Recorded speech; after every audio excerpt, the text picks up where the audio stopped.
That's a total MLB move. That's a total MLB move to I can see that. capitalize on the marketing of it, because they're not banning it this year. You can't. I can promise you they're not going to. It's getting them too many views. It's getting them too many clicks on social media. It's getting all that. That's what we have to talk about. It's getting all that. Yeah.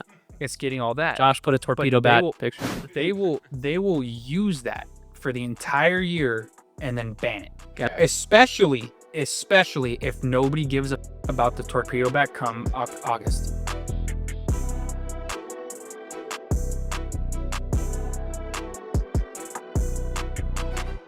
What's going on, guys? Welcome back to the Play-by-Play Pod. I'm Alex. I'm with Brian and Cody.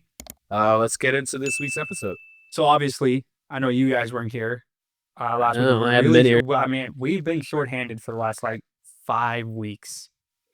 I hate to feel responsible for some of that. It's some of it, yeah. I'm part of it. I forgot what the house looked like. For everybody except for me, except we do it here. So, obviously you guys weren't here, but baseball season has started. It's at least for 3 out of the 4 of us, the most anticipated. I'd say the most anticipated part of the year for, like I said, the 3 or 4 of us. Yeah. So now that we're give or take, a few teams had a few off days, around 7-8 games in. Some people were undefeated. Some teams are completely defeated. Last week, I said that opening day is nice because all 30 teams feel like they're in it. They have promise. We're 8 games in, and although some teams you still don't really get the sense of how they're going to be. It's really hard to come back from 0-7 with the Braves. So I actually want to start with that. That's in division of my favorite team and the team I hate a lot. Mm-hmm. So what do you think about, obviously they had a tough start team-wise, like playing against other teams. What do you think about a team? Is it possible for a team as good as the Braves to get healthy and then somehow still make the postseason in a stacked NL? Yeah, well, I'll start off on this one. So stats have been circling around that no team has ever started 0-7 and made the playoffs in baseball, which I found crazy. Is it's a 162-game season. You're telling me not one team could make up 0-7 in 150 games.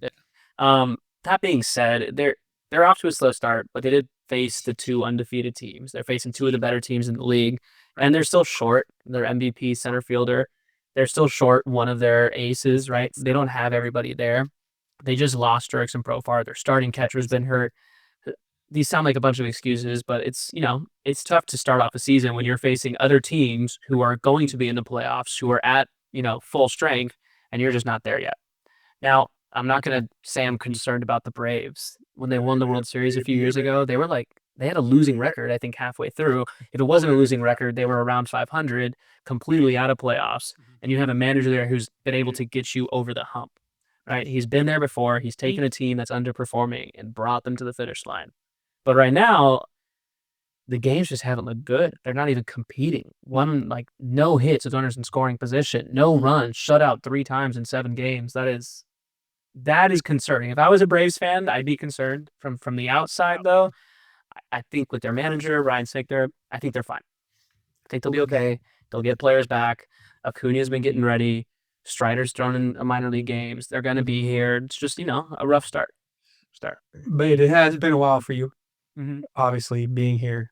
So much so that you must forgot that Acuna plays right field, not center field. You get what I was saying. Michael Harris plays center. Kind of feeding off what you said. At least the past few years, the Braves offense has been very heavily home run central. Yeah. Or centered, I should say. And sometimes that goes away. I mean, you see a lot of basketball teams in this tournament where going into the tournament, they were really hot shooting the 3. That's why they won a lot of games. And then all of a sudden, the hoop got a little smaller, and the 3s aren't going down. They're losing games. That's going to happen. That actually happened to the team I picked to win it also. But same thing with the Braves. Sometimes the bats get cold, and this is going to happen. Yeah. And sometimes when you're the Braves and you're still really good, and you're playing the Nationals or you're playing the Marlins or you're playing a lower class team, you can still win those games. Yeah. But when you're playing 2 teams where you go Michael King, who apparently looks like he's in the running for Cy Young. Yeah. I mean, I wish the Mets I wish the Mets reliever turning starter was like that. He got time.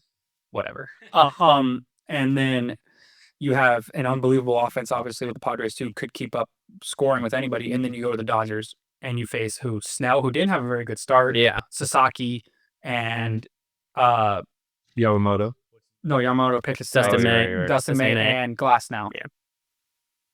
Glassnow, not Glassnow. Yeah, and Glassnow. So I mean, that's gonna happen. Yeah. And especially with the elite bullpen that both teams have. There's not really a time to pounce and get hot. I don't know who the Braves are playing next, but for their sake, hopefully it's a team that they can at least, not see A bounce back top- series. Yeah, like they go and Elite play, pitching, elite elite offense. pitching. Yeah, exactly. Yeah. So we'll have to see. I mean, I don't know. Hopefully for me, there's going to be a way for the Mets to fuck it up. It would be to be the first team to get bounced out of the playoffs to a team that was 0-7, especially when the Mets started 0-5 last year and then went to the playoffs. It'd be a total Mets thing to do. So I'd love to see him go on 162, but that's not going to happen. At pace. Yeah. I mean, on paper, that team is just too talented for the record. 0-7 is obviously the worst record in the league right now. I think it's so early, though. I think, like you said, 162 games. It's crazy to think that someone who has started, or a team who has started 0-7 has not made the playoffs. So you have all those games left. I think this could be they could break the mold, essentially. That team is too talented. They're going to get Acuna back maybe later this month, early May. We'll see.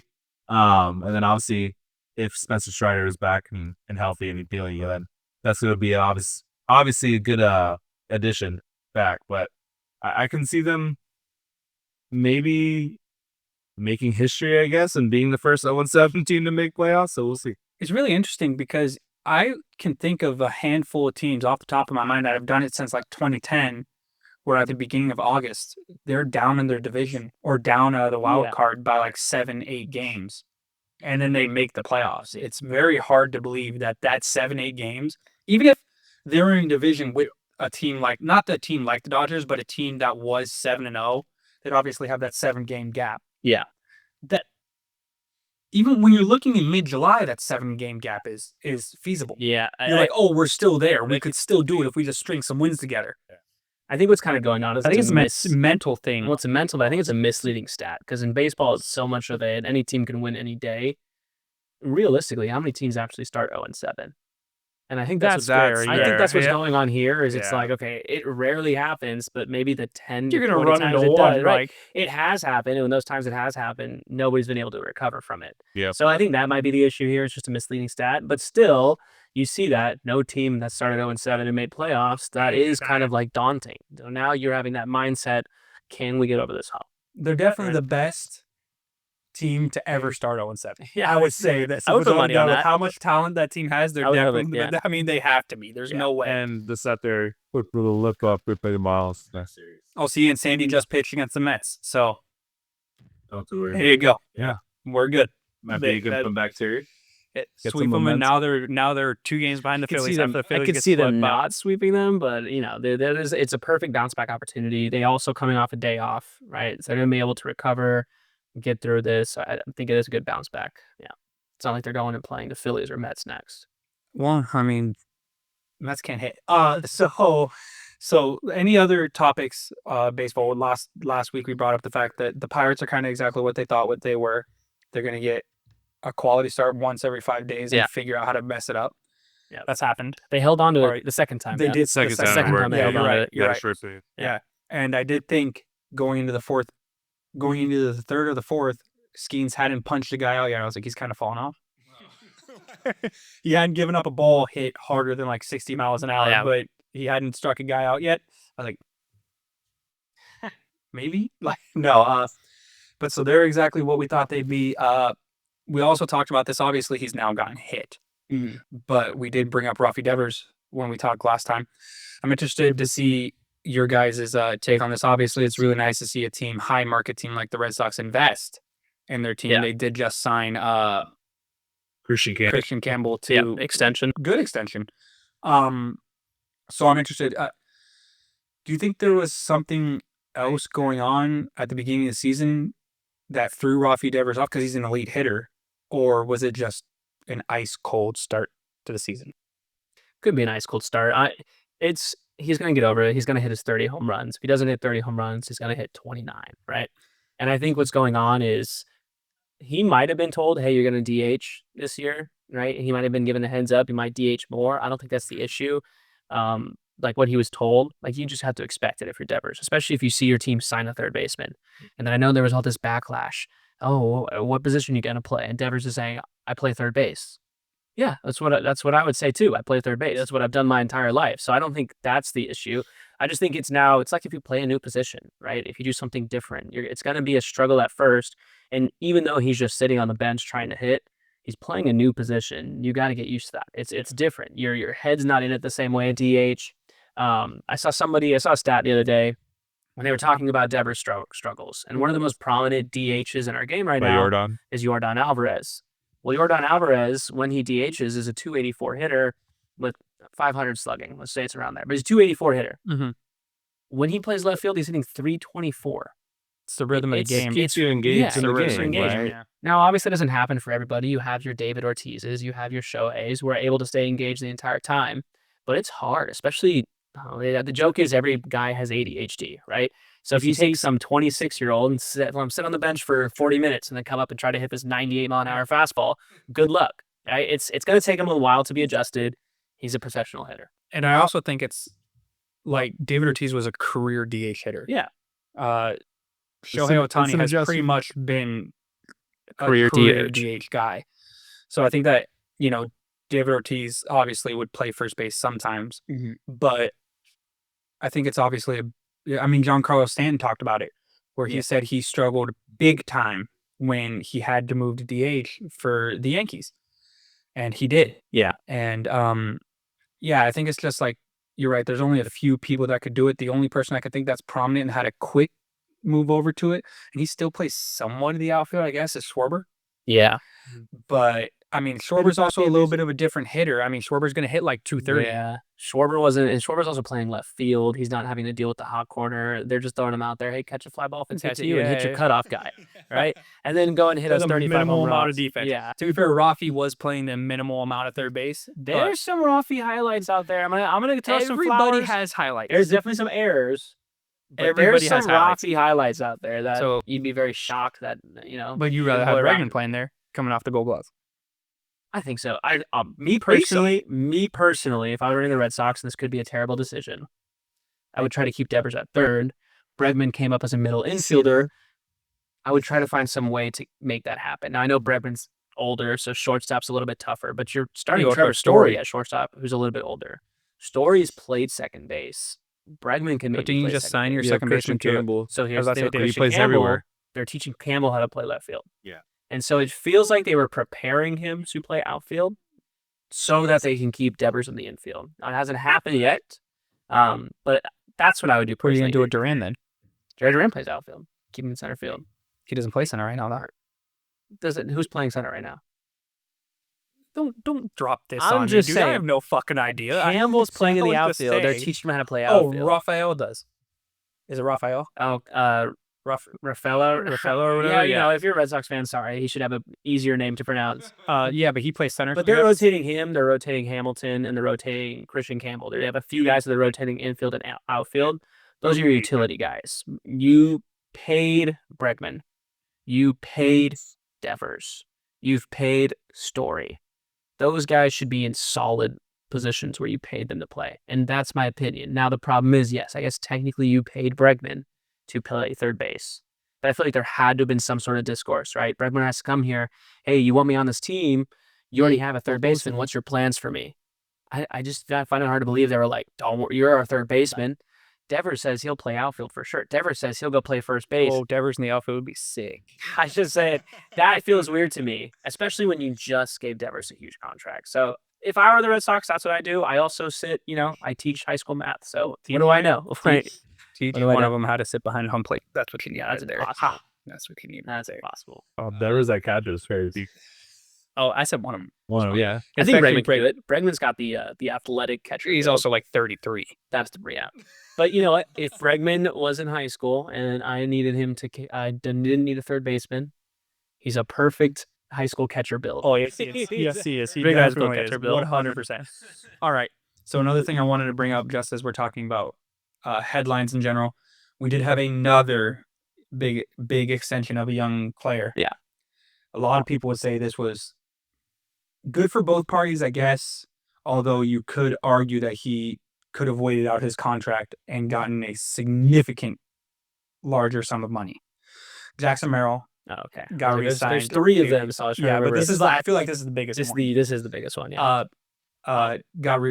Signed a contract extension with the Padres. Obviously, I want to say almost team friendly.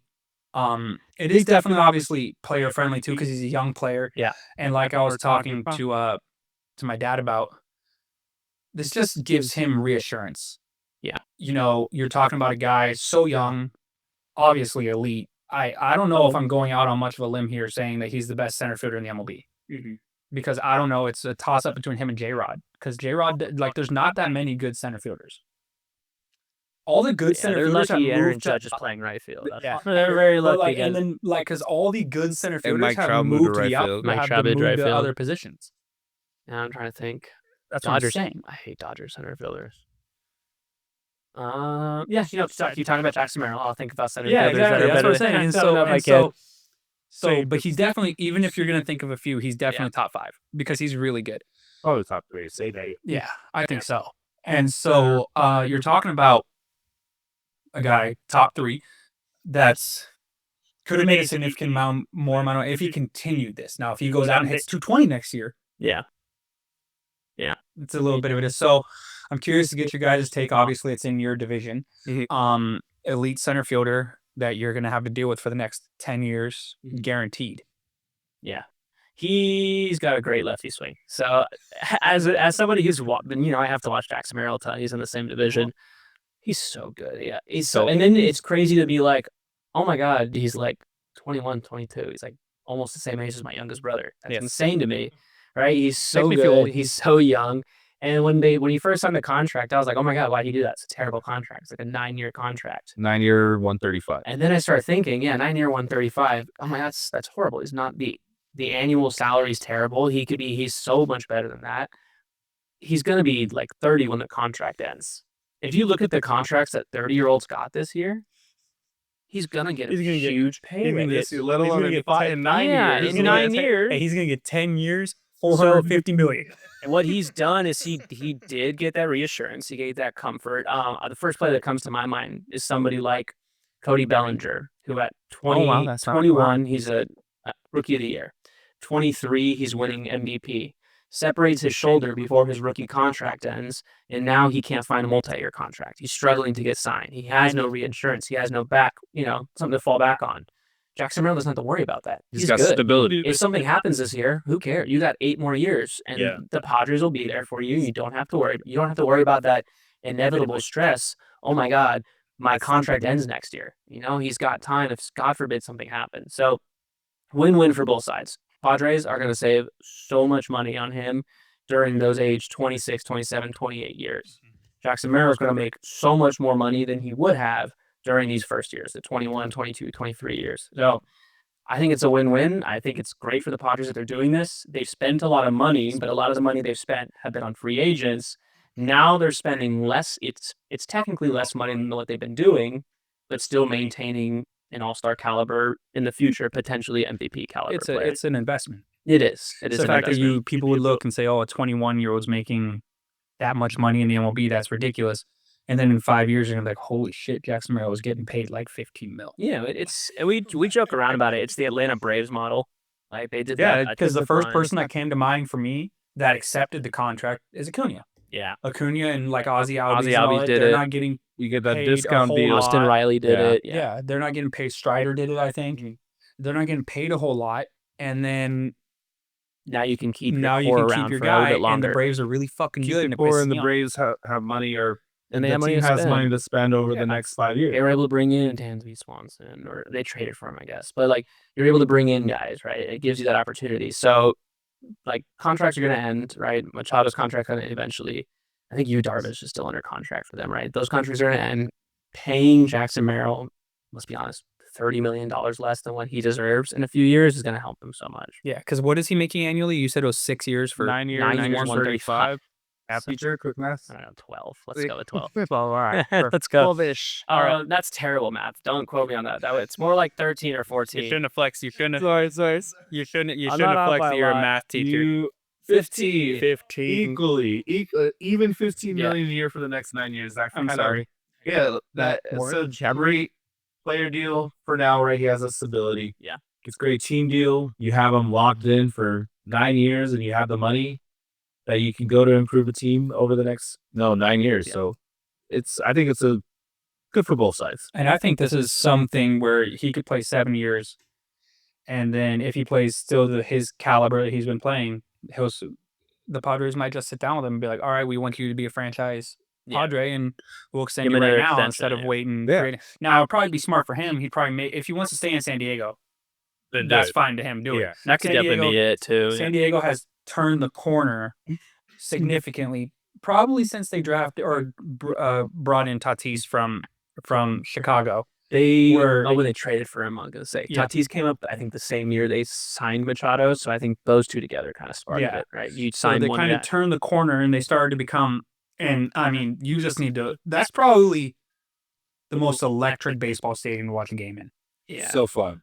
I mean, that stadium's always so loud. The only other place that I've been that's comparable to that is Dodger Stadium, Yeah. unfortunately. That's also because Dodger Stadium fits like 20,000 more people. Yeah, now. exactly. So that helps. And but like it's almost like a celebration Just down the there. I mean, atmosphere. it's just walking to the park too. Like you have people in the bars around and all that before the game time. high-rise buildings. it's the awesome. downtown feeling. But so like I could see something where they sit down with them in 7 years. All right, we want you to be a franchise. You're 28.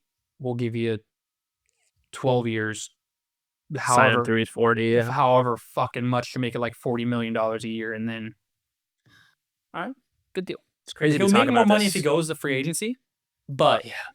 oh well. Maybe Like I said, when the contract ends, he'll be 30. I mean, I don't have the research done, but like if I were to look up 30-year-olds contracts the last 2 years, they're huge. Yeah, They're massive. Well, So because like, that's baseball's sweet spot. Yeah, you where still he- got 8 good where years. he's messing it's up, just crazy to think about. Yeah. As like a full like NFL guy, football guy, like 30 years old is like that's your 1 year's. Hey, that's it. Hey, listen, baby, we'll I'm sign you. seeing- Hey, you want to win a ring? I think Raheem Mostert, who's with the Raiders now, off topic. yeah. He's like 31 years old. And it's like that guy should have been out of the league like 3 Oh my years ago. Look at Zeke. Yeah. Like just throw a name out there as a Cowboys fan. It's like 29. He's like the worst running back I've ever seen. It's now like, you look at him it's like insane. that Yeah. motherfucker's old. Yeah. And baseball, it's like he's 35. It's like, oh my God, Give him 4 years. Aaron Judge is 33. He's gonna do this for 5 more years. What? Crazy. He's 33. Give him 8 32? years. Yeah, give him 8 Yeah. years. It'll be fine. And the That's crazy thing is with just contracts in general. No, there's less risk in the MLB. I'd equate the risk of an NFL contract where there's contact to a long-term pitching deal. Yeah. I was Because say, yeah, pitchers that get makes hurt a sense, lot. right? And And when they are hurt, usually it's Over a for the year. entire it's the yeah, entire it's season either or even longer something with the sometimes. rotator cuff or with Yeah. the elbow or something like that. So I'd equate that. So you'd obviously like someone like Max Scherzer. He got a 2-year deal with the Mets. Still got paid fat, but got a 2-year deal with He's the gonna Mets. get a 2-year deal when he's like 37. Yeah, exactly. Yeah. But so you're not going to see, But if you're a hitter like Aaron Judge in 36 and you're still hitting 40, Yeah. you're getting like 4 Yeah. years, I If you're- think. You're going until you're 40. Well, Yeah. if we're talking about pitcher contracts, then should we talk about the other big extension that happened? Well, the only other thing, 1 second, Go for it, yeah. Sorry, ADHD. I kind of forgot what I was talking about. But all right, Cody, go ahead. You can. No, I took you off. Well, It's we're gonna talking cover about me and I'm we're gonna talking about randomly pitcher sort it out. contracts. The other big signing that happened was the Garrett Crochet. Yes. Garrett Crochet extension. Now, the one that people are like, he was crazy last year. His first start for the Red Sox was great. The thing that's crazy is that he missed a ton of time with injury, and then he's only made 30 starts, and then he made 1 start for the team, and boom, he's got this big extension. So Red Sox fans are excited. I'm sure there's people that are skeptical because it's like, okay, you did just re-sign a pitcher who already has an injury history, who hasn't made a lot of starts, who last year, at the end of the season, now he did play for the White Sox. The White Sox stopped pitching him. So maybe there's like, hey, even though he has made 30 starts, 10 of those starts were less than 3 innings. Is that a good investment? And I think that's a big issue. I'll just talk about it right away. I do think it's a good investment. I think he's great. But That's what you're talking about with pitchers. He's more susceptible to the injury. There's a bigger chance. He's throwing hard from a weird arm angle. There's a higher risk. Sale. Exactly, Sale. And Sale was like gone for like 3 years, it seemed like. So that's our other extension. I know I messed up your train of thought. So I if you actually want to remember jump on about this, that. I actually remember. 6 years, 170 for Garrett. which is that's a good money. huge contract over 25 mil a year. To be gonna do the math. Sorry, 28.3 or whatever. That's good money though. For somebody who's made 30 starts and a third of those starts have been less than 5 innings. So what I was gonna say age-wise with the MLB, sorry, Hector, No, it's okay. is So the pause crazy Garrett thing about Crochet. pause Garrett Crochet. This actually kind of leads into the whole Garrett Crochet thing because I said that pitchers are a risk. Yeah. The crazy thing with the MLB, considering with the NFL, is with the NFL you see contracts like, oh, he's 2 years, 60 mil, 40 of it guaranteed. Yeah. Or 5 years, 130 mil, 90 mil guaranteed. Yeah. Baseball, it's all guaranteed cash money That at is signing. Crazy. It's all guaranteed That is nuts. money. So It could Garrett all- Crochet could, I hope not, because I Knock on never wood, hope knock anybody on gets wood. injured. But he could blow out his elbow. You're done. 3 out of the next 6 years. And that man getting paid. You're He's gonna paid. make his Getting money. Yeah. paid.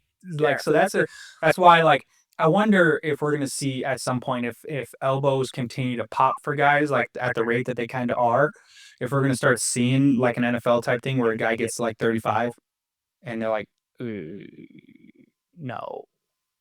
We're never This gonna was not sick. see not guaranteed money in baseball. That will never happen. Yeah. The players have too much power. But it'll be interesting to see if a guy's like 33, like Jacob deGrom, when a guy's like 33 and he's had a little bit of injury issues in the past, is he gonna get the 5 years that back in the day? I'm saying back in the day, but like when the pitchers in like the 10s or early 2000s, they were 32. It was definitely happening. And- Yeah. If they're getting And 4 or you're 5 getting year 4 or 5 year deals. I don't know if we're gonna see that for guys that have injury ridden pasts. Yeah. Get those 4 or 5 year deals at 33 even. Yeah. I mean, that because like right now, would you, with the injury history, would you feel comfortable giving a 32-year-old Jacob deGrom 4 or 5 years? It's hard because I would, and you'd be like, yeah, give me one of the best pitchers to ever pitch. Yeah. But then what happens Right. is if he came to my team, if I was a Rangers fan, and he came to the Rangers, and there was all this hype, and he's been on the team for a couple of years, and I've seen 5 starts, Then you're like, I'm gonna be like, I kind of Yeah, regret no. that contract, Yeah, right? exactly. But like I said, if you're trying to bring him in, you just can't predict injuries. You just can't, and that's the hard part. And with pitchers, you it's always can the what if. predict them. There's always the what if, And and but predict them. It's just tough. And elbows are popping more, because pitchers are pushing their limits. Like pitchers are throwing harder than ever. You can go flip on the game. The Angels have this guy, Turnchak or something like that. You're gonna look at him. He looks like a generic guy. He's throwing 98 as a starter, right? There's just guys everywhere that are throwing. So that's why the injuries are happening. It's no mechanical issue. No. It's just, we're pushing the body to its limits. well, you remember it was a whole thing about kids throwing too much, and the whole like back in way when we were young, people thought that curveballs and all that shredded your elbow. And Yeah, I had to tell my brother, here's the curveball. Don't throw it in the game, though. Yeah. Like, so that's like realistically, and believe it or not, it's the same thing that happens in the NFL. You have guys hopping their ACLs all the time in the NFL. Same thing with the UCL and the MLB.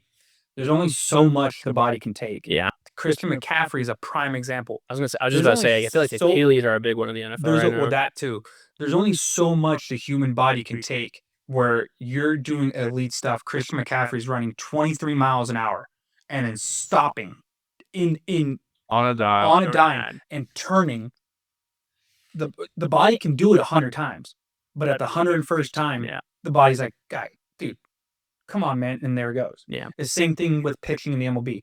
You can throw, and you're pushing your body to the limit to throw 100, 101, 102, and to throw these sliders that are 92, 93. I mean, like, think about it. It's pretty recent where guys are getting into the mid 90s with sliders to low 90s. Realistically, and this is just the person I watch the most.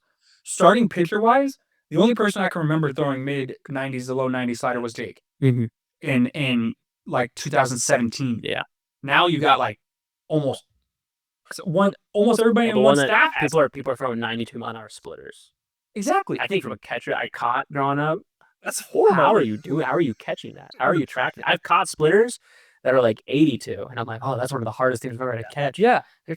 They're trying to hit 92-mile-an-hour splitters now. It's insane to me. That'll never stop blowing my mind. Yeah, though I always joke around when I'm watching a game and I'm watching these guys try and hit, and I'll say to my wife, I'm like, thank God I wasn't good enough to play, because I'd look like an idiot. There's no way I'm watching this random no-name dude come out of the Mets bullpen, and he's coming out throwing 101, throwing sliders that move like 22 inches. Like, all right, yeah, I'd never fucking. This guy's like a low leverage dude. He gets smoked all the time. It's like, Yeah. all right. Well, I'm sure you guys have seen we're getting so off topic, but I'm sure you guys have seen the Antonio Brown clip where he's talking about getting drafted into baseball. And so they're like, oh, you got drafted? He's like, yeah, I got drafted 19th round. And he's like, but I went to the All-American game, and they're throwing 98 with 91-mile-an-hour breaking balls. And I'm like, these are high schoolers? What's going to happen? Like, what's going to happen when I get up there? I said, no, I'm done. I'm done with this. So it is crazy how much the game's evolved. And it's crazy to me how the hitters have adapted. Hitters are crushing us. Well, you want to go way off topic real quick? Let's Not way do off it. topic. I mean, All right. we're already... No, So let's do it. my dad had a friend. He got drafted. I forgot by what team.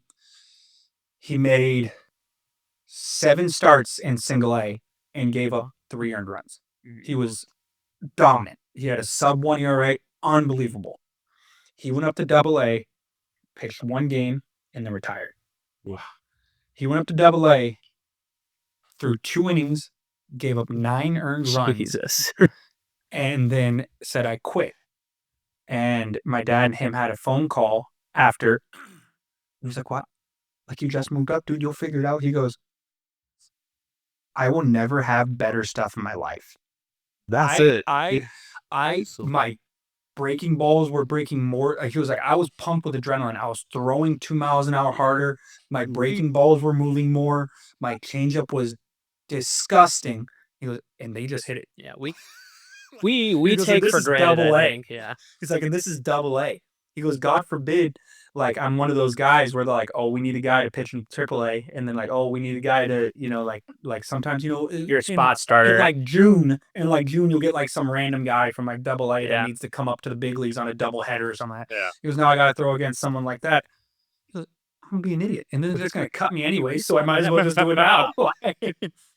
Yeah, we definitely take for granted how good professionals are. It's Just in general, Yeah. like at any sport, it's unreal. All right, we definitely got off topic.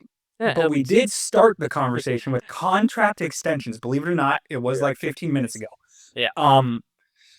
Little fun thing here. We did jack this from the guy that's not here. This was his idea. Shout out AJ. but should shout be out here. AJ. Should Great be- idea, AJ. Should be here I hope instead we're of on the Matterhorn celebrating. right now. Should be here instead of being selfish and celebrating his Yeah. mother's birthday. This I guy. don't understand. But he came up with the idea. Angels fan, Mets fan, Dodger fan. It's probably maybe a little good that he's not here because he's a second Angels fan. I want you guys real quick to think of a guy that you would give a contract extension to at the end of this year or right now even, doesn't matter. And then tell us who it is. I know that you said yours before, so you already Yeah, I'll have yours. say it in again. mind, and you'll say it everything. And by the way, I'm in total agreement. I love this guy. So go ahead, give us who you Yeah, think yeah, and why. And I think even if AJ was here, we would have said 2 different guys. The guy that Cody mentioned earlier, and I'm saying my guy. I'm choosing Logan O'Hoppe. I mean, as a young catcher, I would think a premium position is not many high-level catchers, right, in the MLB. He is just so good. He's so fun to watch. Obviously, last game against the Cardinals, hit a grand slam, electric, lost the game 9 to like 5. Is it or BM 12 to 5. Herrera hit 3 home runs? Yeah. On my bench, That was the game where I texted, Crazy. can I get a score update? On my bench in fantasy. Yeah. That rough game to watch, but the bright spot was Logan O'Hoppe. So him, and then of course Zach Neto too, who I think AJ would have said. Cody obviously said it too. Going 2020 last year, he's just a little banged up right now, but he's electric fielding. Obviously, he could hit well. So, but give me Logan O'Hoppe. He's so fun. It's a good thing to have having 2 young studs at both premium positions. I think. Yeah. It's definitely. you don't have a whole lot of young guys on your roster. Yeah. So I'm interested to see who you I already say know here. he's And gonna Shohei say it. Otani's not an option. I'm not gonna say Shohei. I'm not gonna say Roki. I thought you were gonna say He's Roki. technically on a rookie contract. I'm not gonna say Roki. I mean, you could, but I'm not. He has 9 walks in 4 innings. I don't want that. 62 pitches in I- an did inning I and a not- half. did I not, by the way, in our baseball group chats, did I not say that Dodger fans don't get mad when Roki Sasaki comes to the league I'm not tripping. and walks a lot of guys because the ball is different in Japan, and it it's happened the just- same with Koda. Second big league game ever. I'm on the And Roki he's 23. Sasaki. I'm on the Sasaki hype train. I love Roki. Just know, go off topic. Just know, went to my first Dodger game this year to go see Roki pitch. First home game, pulled up second inning, he was out of there. I said, "What the? I gotta watch a bullpen game next. I just spent $80. They got a good bullpen. They do. Kirby Yates lights fucking out. That's a guy, of course, career resurgence with the Dodgers.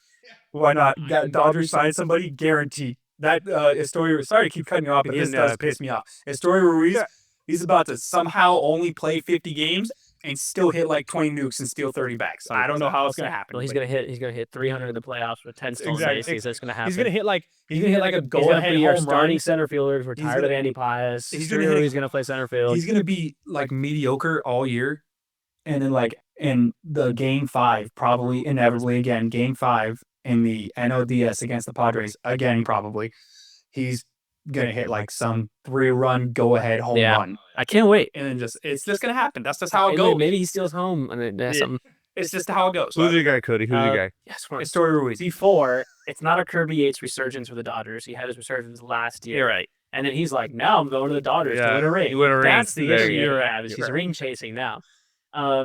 So not going with Roki. Now in the offense, there's like no young guys. There's nobody. Everybody on their offense is pretty much been resigned. They're veteran players. There's really nobody. Our young guys. Andy Paz. Paz. It's Andy Paz, and I already complained about him. James Outman. I'm not. Nah. They need a platoon. Because like James Outman can't hit They don't at all, but he can play defense. Andy Paz can only hit lefties, but he can't play defense. He missed a fly ball yesterday that should have been ruled an error, but they didn't rule an error because technically it hit the wall. Anyway, I can complain about him. The guys I'm thinking about are pitchers, and unfortunately, all their young pitchers are hurt, I know who he's gonna go with. except for one. I'm gonna go with Dustin May. I was about to say it's a guy that just had. I'm going to just go came with back. Dustin May. Now, Dustin May does have the injury history. He's had a bunch of rehab. But every time he pitches, it is like, oh my God, Dustin May is going to be a Cy Young Award winner. It was good. Every single time. You watch him, this guy's disgusting. They can't hit him. You look up at the end of the year, he may have only pitched in 8 or 9 games. So like a 2.60 ERA. It's like, okay, so he was very successful in those games. So the guy I'm picking, I kind of bounced back and forth between Dustin May. I watched River Ryan pitch last year. Slim pickings for young guys, but Dustin May is healthy. Dustin May looks good. Dustin May has always looked good. He's a pitcher that I would love to be on the Dodgers for the next 6-7 years. I would love it. And then see him grow and build and continue to get good and hopefully make, I guess the goal is double-digit starts right now, but make 20 starts, 25 starts, maybe even 30 starts, right? He is disgusting. But that's the luxury you have. I mean, realistically, the Dodgers go with a 7-man rotation. Yeah. Wait, Dustin's 5th. Dustin's In the technically rotation? 5 right now. Yeah, Dustin's 5, and the best, arguably the best pitcher you have, still hasn't thrown an inning. You're saying Shohei the best? So, yeah. I Realistically, need, and then when I Bobby need Miller, Shohei pitching in a Dodger uniform. Even if he pitches one game, I just need to see it. I'm still fully under the thing that the Dodgers need to go to the MLB and make a rule to where he can close. I think he can. But like you'd have to skip an If at bat. you'd have to. Well, if he's closing, I think you'd have to get rid of the DH spot And If have he's- somebody But hit if he's for him. closing the game, you would just kill the DH, and so then the pitcher becomes in the lineup. Oh yeah. So if he's closing the game, hopefully he closes the game. You don't have to worry about it. Oh yeah, because you can Yeah. pinch hit for the pitcher 'Cause you while can he's pinch warming hit for up. the pitcher. Well, for the Mets, it's a little weird because they're kind of in that limbo between guys at premium spots have already been paid. And they have young talent. I was honestly flip-flopping a little bit because if Pete Alonso continues to hit 110-mile-an-hour piss missiles, I'm going with Pete. He looks like he might be all the way back. They were talking about how his swing was really bad last year. Trust me, I saw. Yeah. But this year it looks a lot better, and at least this looks like first year, second year Pete Alonso, where he's hitting home runs and balls over 100 miles an hour and not swinging hard because he has the strength to be able to do it. Yeah. You can ask him, I don't know. I've lost count of how many times I've complained to either Cody or Pat. But like, I don't understand why Pete Alonso's swinging so hard, because I've watched Pete Alonso flick his bat at a ball and hit 105-mile-an-hour opposite field home run. So Hey, they whatever. don't call him the polar bear for nothing. Exactly. But so it's a little interesting because I don't think someone like Francisco Alvarez deserves an extension yet. Obviously, I'm not going to go with Pete. Limbo, I think the guy that I ultimately would have picked is hurt, and I want to see how he comes back because I really like Ronnie Mauricio. Yeah. Lindor, obviously, don't Yeah. need to extend him. And then we fall on third base, where this would have been a great take if we did this 2 weeks ago. It's only the beginning of the season, and he's also really young. But my pick's going to be Mark Vientos. Mark Vientos was unbelievable when he came up again middle of last year. Hit, I think he got close to 30 bombs. Maybe. Certainly 25. I think it was like 27 or Yeah. something. It was something And around there, yeah. he started playing like every day, like mid-June. Mm-hmm. And then to not be ignored with how good he was in the postseason. I mean, that's the ultimate goal right now. I can't believe I'm saying this, but the Mets are, let's perform in October. Yeah. And he performed in October. He had huge home runs against the Phillies, and then he had huge home runs in clutch hits against the Dodgers, even though obviously ultimately even Dodgers series, I was that. like, please don't throw him a fastball. That's what just anything. Yeah. I mean, like I had obviously watched him a lot, and he was raking all season, but I was like, damn, this guy's a guy. When they were playing the Phillies, they were down by 2 in like the top of the 8th inning in like game 2, I think, or something like that. And he had 2 runners on, and somebody threw a 101-mile-an-hour fastball above the zone, and he got up there and hit it out. And I was like, all right, this guy's a stud. Like, and one of the 2 hits he has this year is on a 97-mile-an-hour sinker inside that was probably like 10 inches inside, and he pulled it down the first base line for 10 a inches double. is like that, dude. Well, 10 inches, right? It's like Yeah. It's like 10 inches. Yeah, it's like that. It's 10 inches. Whatever. 5 inches. Yeah. But no, yeah, I think that obviously he's gotten off to a rocky start. I think he has like 2 hits and he's striking out a whole lot. It's a little concerning because I don't like the strikeouts. But I think it's just the fact that he's still young. And there's kind of a lot to figure out. He was hitting a whole lot of second in the order, third in the order last year. Second in the order, first and second in the order are locked up completely. Mm-hmm. And now if Pete keeps hitting, third in the order is locked up completely too. They're not going to really jumble around Lindor, Soto, and Alonso, I don't think. So he's going to have to see a whole lot of higher end pitching. Now is the time where they're like, oh, last year it was like, oh, this guy's hot. This year pitch is like, oh, this guy's good. Yeah. And now I can't make the mistake, and now I got to throw, now the book's out on him. I know what his weaknesses are, and I know what he can do. Now he's just got to make the adjustment. Mm-hmm. So I think that's where I'm going with, because obviously same kind of the outfield is kind of the same thing. You have Soto, who I'll sign him to 3 more years. I'd extend him. I'd extend him. 48. Tyrone Taylor, you're not going to re-sign Tyrone Taylor or Jose Siri, and then Nimmo's already been extended to and left. So that's kind of, it's weird being in the mixture of having good problems. Talent. It is a good problem. I just don't know. I would have loved to say Francisco Alvarez, because that's a guy that I thought could be a top 5 catcher in the MLB. And I think he can be, certainly offensively, but I just hope that if we ever have this conversation next year, I can have a battle in my mind between Mark Vientos and Ronnie Mauricio, because I like Ronnie Mauricio a lot. But we'll have to see, because he's kind of a stud. I haven't seen enough of him. I know he's a top prospect for them, but I haven't seen enough. And by the way, if we're talking extensions, he hasn't even pitched an inning in the MLB. But you can throw me on the Brandon Sprout train right now. I've been on that train for like a year. You can throw. I'm fully on. I want him. I actually, fun fact, with the way their starting pitching is kind of like thin, with no Chaminade until the end of next month. Yeah. Sweet. I'm all, bring him up. Let's figure. Give him a shot. Do you know what his ETA is? Like how they talked about when you should expect tomorrow, hopefully.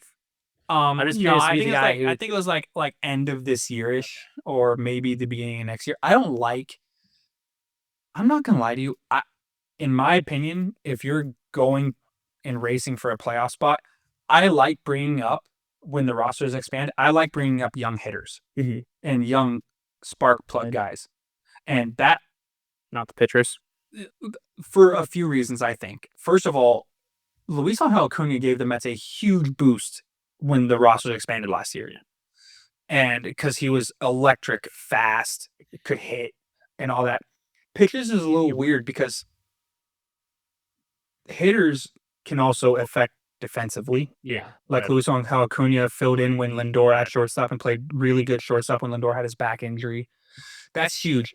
Pitchers so isolated. Yeah. And I feel like it's different. Very rarely would Luis Angel Acuna come up to hit with like the game on the line and like a must-win game. Yeah.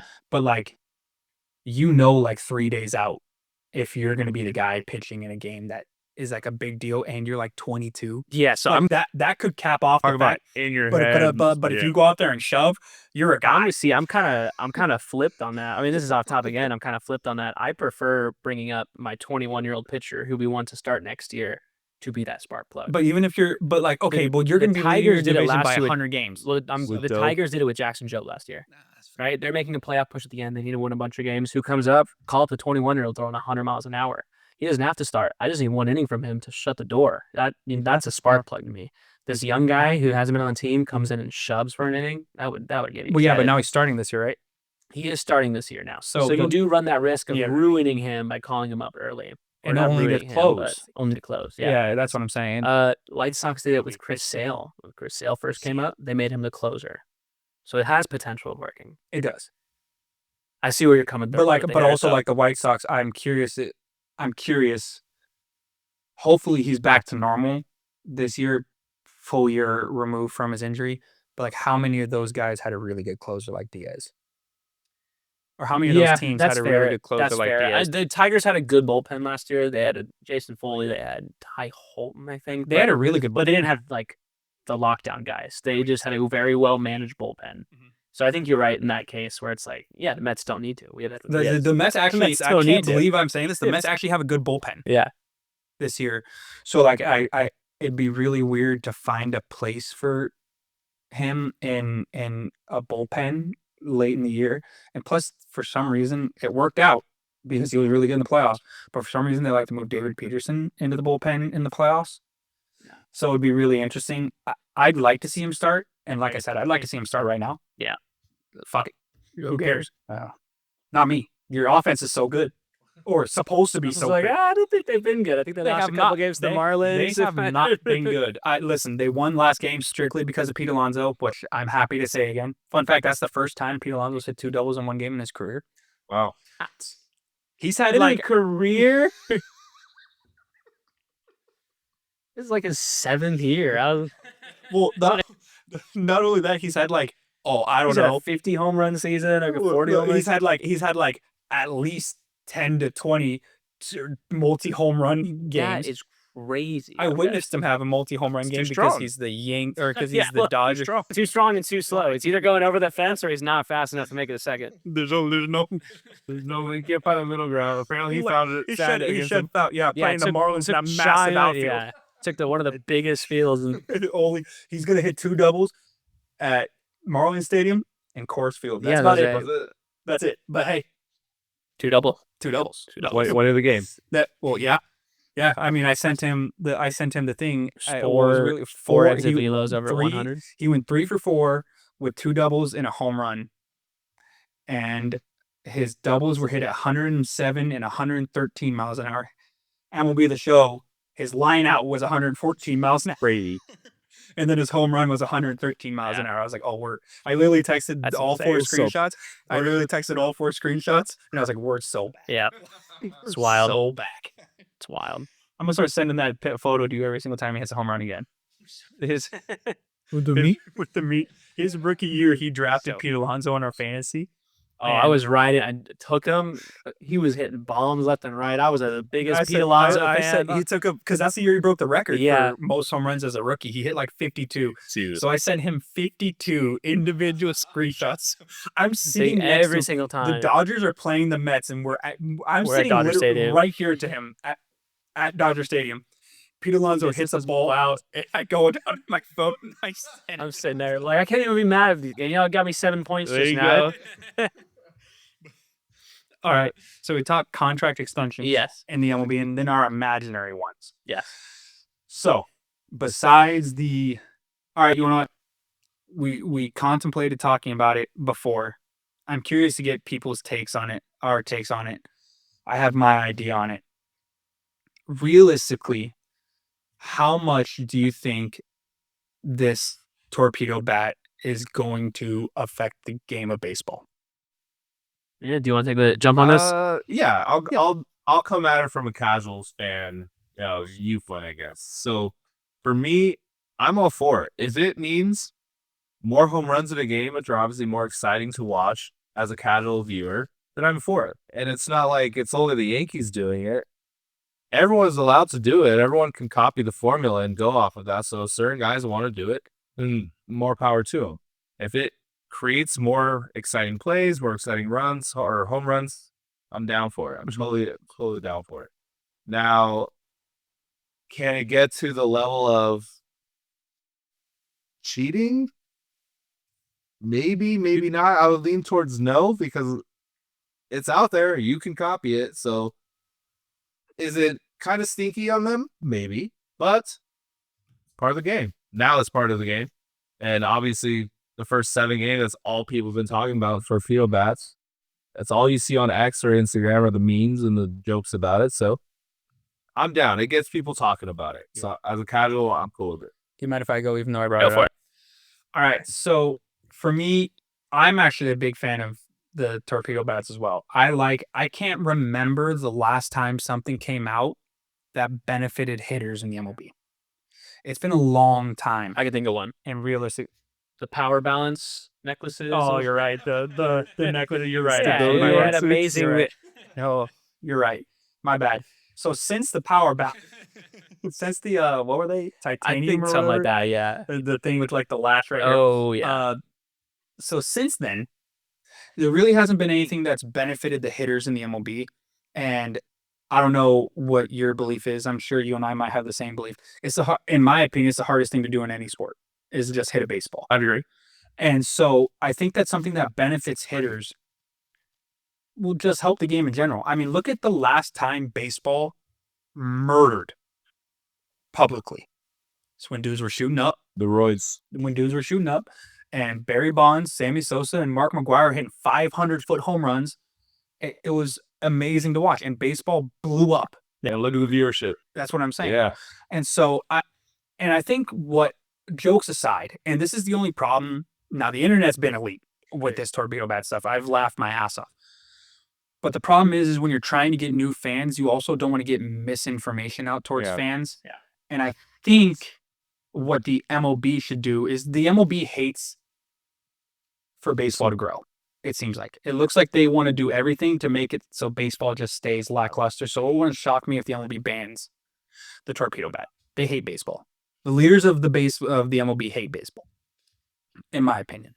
So it wouldn't shock me. But I think the one thing to all 5 of the people that will watch this is that this isn't like oh my God, that dude just hit a 420-foot home run, but where he hit it on the bat, if he was using a normal bat, that's a chopper to the pitcher.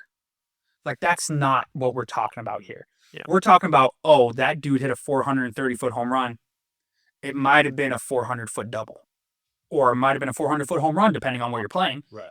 But it might have been that. It might have been, instead of going over the fence barely, it might have landed for a double, which I'm all fine for. It's not exactly like we're seeing dudes get sawed off right above the hands and it's going 350 feet. That's a little much.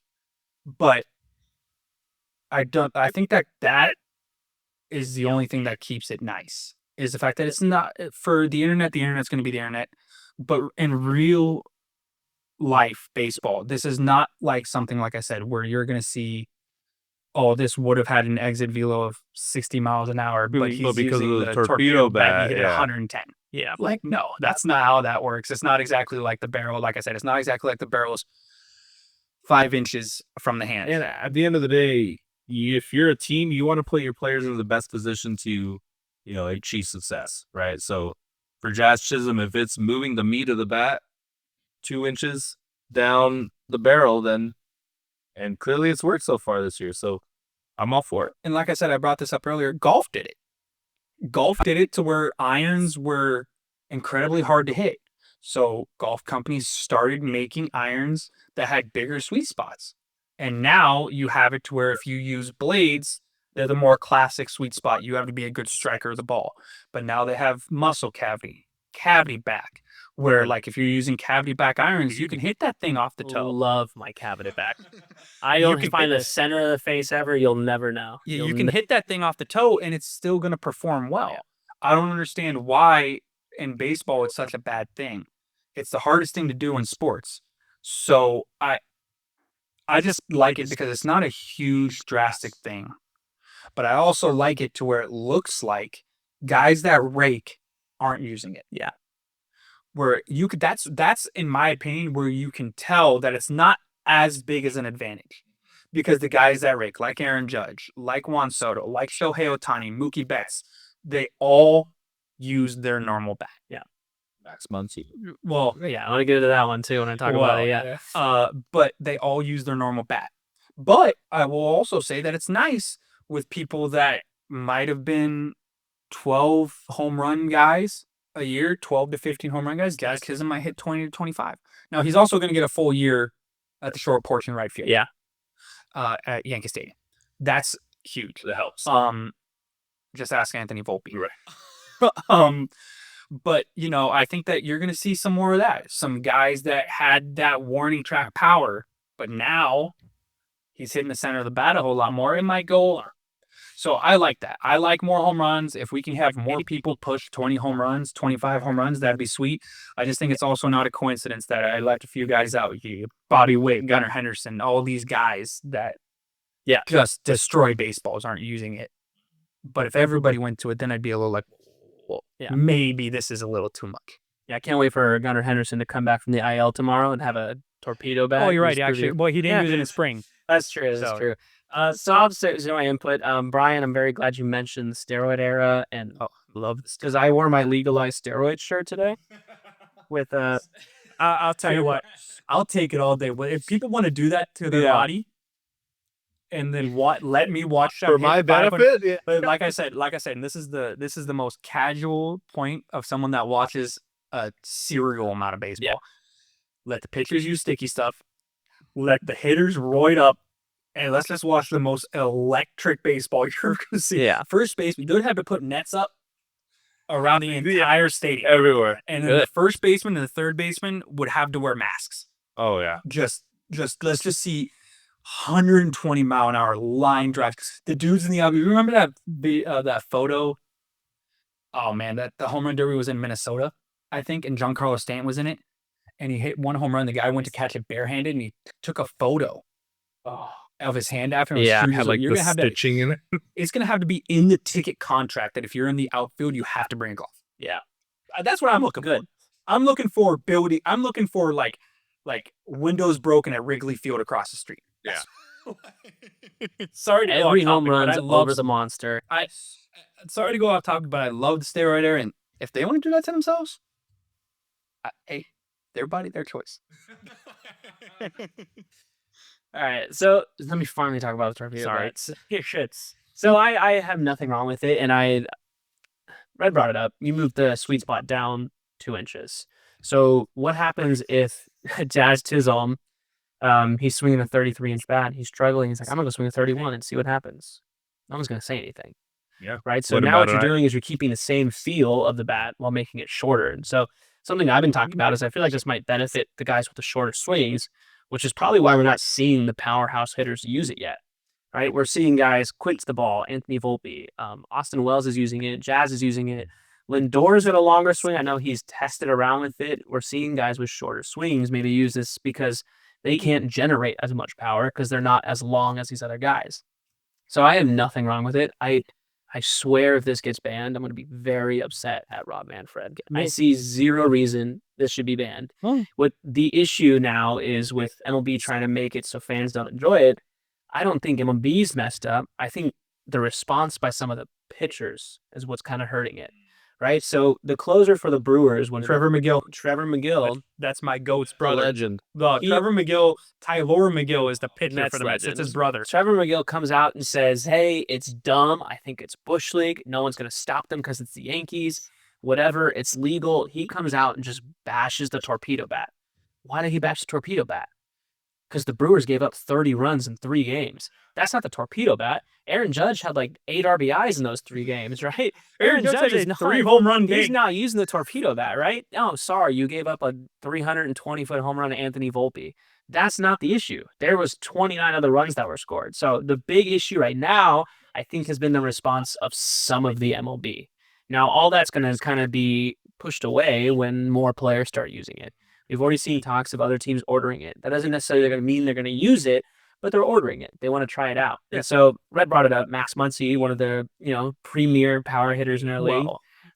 Multiple 35-plus home run seasons. He's trying to tie the Dodger record for most 35 home run seasons. He gets broken by shot.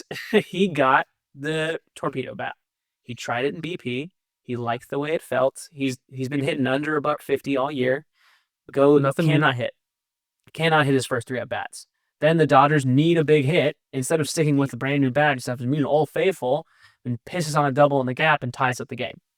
So I think players are going to use it. They're going to see if you like it. They're going to see if they don't like it. It's going to stick.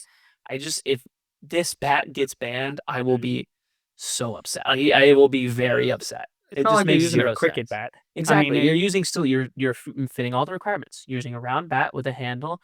More of the weight's distributed at the end. Just so happens we pushed it a couple inches. But didn't the MLB, obviously they approved it, right? That's what they said. Every bat has to be approved by the MLB, and they approved it because it fit all the requirements. Yeah. Fit all the requirements. So because you see the pitchers and some other players complain about it, right? You're gonna get more talks about it. So we'll see. We'll see what happens with offense. There's law of averages, right? Yankees aren't going to hit 5 home runs a game. We already saw them get shut out. Zach Gallen struck them out 13 times the other day, right? Torpedo bat didn't help there. 13 Ks, right? But every time Anthony Volpe hits a home run, maybe if Nestor wasn't throwing meatballs up there. Yeah, Nestor. Well, listen, it's not the torpedo bat when you throw 3 cutters right down the middle and give up 3 runs in the first. Exactly. So that's why I'm like, Trevor McGill complaining about it is what's ruining it. Because the first thing as a casual fan that you see, here's a new bat. Here's what the pitcher who played in the game said. He says it's Bush League and they're cheating and they're letting it pass because it's the Yankees. So now a casual fan's going to be like, did you see people are cheating in the MLB? That's why I don't watch it. Right. So that's the issue I have is the players have to be accepting. Right. I get it. You got your teeth kicked in. That sucks. Don't say it's because the Yankees are cheating and they're letting it happen because it's the Yankees. So no, it's not the torpedo bat's fault that I watched pretty much Freddie Peralta start. Yeah. And he didn't even have a bad start. Yeah. But it's not the torpedo bat's fault that Freddie Peralta found himself in a whole lot of 2-0, 3-1 counts. Exactly. That's not the torpedo bat's fault. You put a lot of just baseball we were talking about earlier. These guys are really good. It doesn't matter if they're lower end of the league. Still really good. You get into 2-0, 3-1, and you can't hit shit with your off speed, strike zone wise. Guess what the batter knows coming? Here comes the fastball. Here comes and you the have fastball. to throw for a strike. Yeah, exactly. You have to throw for a strike, and he knows it. Yeah. So I mean, it's interesting the thing, and I'm gonna vent here for a second because I hate the MLB. Thing that I will never bash the MLB. I will bash the front, like the office of the MLB. Yeah. Yeah, that's fair. We could have 3 episodes of me just bashing the MLB because the thing that bothers me so much about the MLB is it's a total MLB move to continue with this torpedo bat hype, post it on social media, use the hype for it, keep posting it, keep posting it all year. October hits, maybe the World Series goes, ban in October or in November. Yeah, that's a total MLB move. That's a total MLB move to capitalize on the marketing of it. Because they're not banning it this year. You can't. I can promise you they're not going to. It's getting them too many views. It's getting them too many clicks on social media. Whether good or bad opinions. That's what we have to talk about. It's getting all that. Yeah. It's getting all that. Josh put a torpedo bat picture in there. They will use that for the entire year and then ban it. Yeah. Especially if nobody gives a fuck about the torpedo bat come August. Yeah. And it's just kind of like a normal bat in the MLB now. And you're not going to click on it to watch somebody hit a home run with a torpedo bat. I can promise you they'll ban it. Yeah. And that's the thing that bothers me is I hate that they do that. I hated the way golf allowed golfers to play for 2 days, use their image and likeness and name, and then not pay them. I hated that. That's what I liked about Live. At least Live forced the PGA to pay guys. Because if you didn't make the cut in golf before Live was around, you didn't get paid. Wow. You could have been Rory McIlroy. They could have put you on the ads. They could have put you you could have been posted all over that course. Everything. They could have used your name, and you could have been a featured group, and 500,000 people watched just that broadcast. If you didn't make the cut, sorry, you made us a lot of money. Yeah. But you ain't getting you shit. probably spent money to be there. Exactly. You did. Yeah. But so that's why I hate about the MLB too. Is the MLB will get a lot of money off this torpedo bat, and then once it's lost steam, fucking ban it. Who cares? That's what I hate. And then everybody's gonna hate baseball because then the headline of them banning it's gonna turn a bunch of people off. Yeah. It's unfortunate. Fucking hate it. I hate it so much. I hate the MLB so much. I hate Ron Manfred. I'm convinced Ron Manfred hates baseball. That's the rumor. That's been going around for like 6-7 years now, is that he hates baseball. And however much longer he's the commissioner, I hope it still goes around. We'll see. I mean, a couple years, baseball's taking a turn in a positive direction. You can't deny it. Baseball's taking a turn in the positive direction the last couple of years. Well, yeah, that's because everybody's throwing 100 miles an hour and people are hitting 60 home runs a year. Look, it's because of the players. It's not because of the front office. I don't know. I'm just saying. Of the MLB. I promise you that it's not Rob Manfred.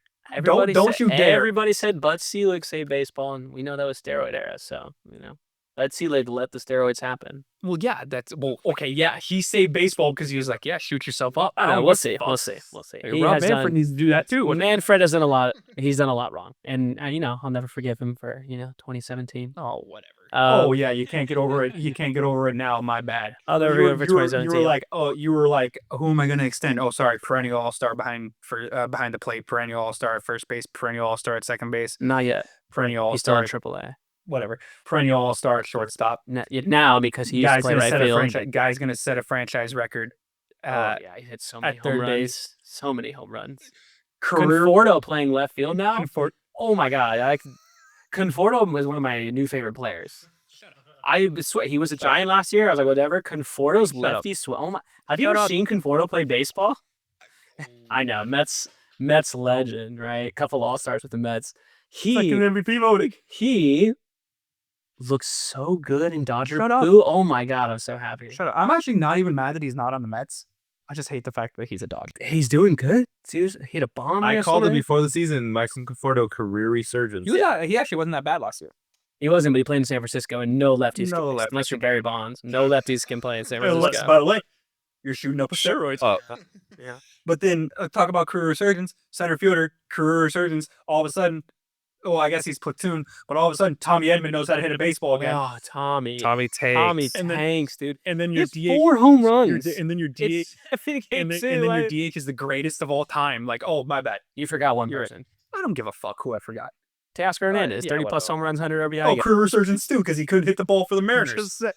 They didn't have something in the water Christ. in Los I Angeles. think the Angels don't have it. One of my last No, actually, sorry. It's here. Test those motherfuckers. I said the Dodgers' goal should be the wins record, and boy, do they look like they're getting that record. They definitely are getting that record. That record looks one of the most attainable records of all time. I don't ever want to bring. This is my house. We shoot this in my house. Yeah. I don't ever want to bring up Michael Conforto's name again.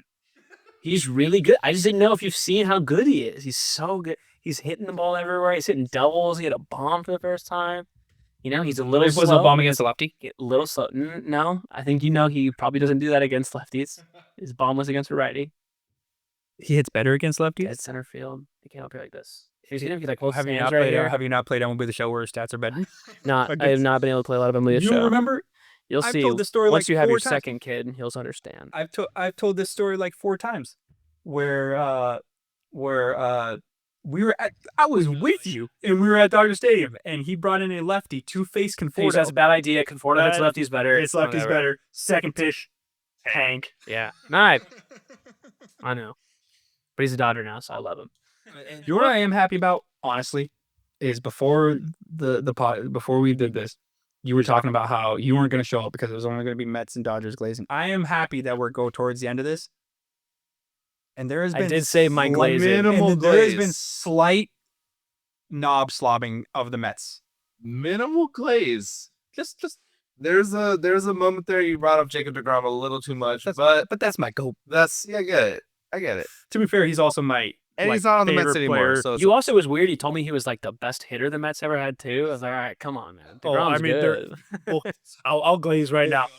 He's had the best hair I've ever seen. No, the short hair DeGrom's better. Although this flow is not bad. There has been multiple times where DeGrom has gone like 8 innings back when there was no And DH. also had like the only and also RBI. had the only RBI. Yeah, finished the year hitting 350. All right. 9th round draft pick. Yeah. It works. It works out sometimes. It works out sometimes. wow. Yeah. He was Um, drafted as a shortstop. He was drafted No, as a he's pitcher. drafted as a pitcher, but But he when he got to only college, pitched like half the year because he went to Stenson. He has a 1 home run in college against Chris Sale. Yeah. His only career home run in college. And was by the way, Chris Jacob DeGrom hits lefty. left-handed hitter. Lefty bomb lefty home run Sale. against Chris His Sale. only home run in college. So yeah, he played almost his entire college career as a shortstop, and then I think like the second half of his senior year, or like maybe it was his entire senior year, he pitched. But then like even when he came up, he was only throwing like 93, 94. Yeah, he picked up like 2 miles an hour every year until his Cy Young year. until 2016. Yeah. But he Still was rookie, still he was rookie really of the good. year, right? Was he Yeah, rookie of the year? rookie of the year, and then I'll always love him for, hey, we need a guy to start Game 5 of the NLDS. I went to that game, the NLDS against the Dodgers, and he struck out 15 Dodgers. Wow. He's really good. Really. Alright. Tom Seaver also did it for. No, No sign out. Keep the camera on us. Keep the Don't camera change on the us. camera. If you want to keep that in the episode too. Hopefully that's it for us today. Hope we got a lot of baseball in, a lot of frustration, a couple good polls. We talked about, torpedo. Hopefully I'm here next week to talk about more baseball and we can talk more about the Dodgers and Mets because boy, that's all we care about here. So leave some comments, like, subscribe, and have a great night.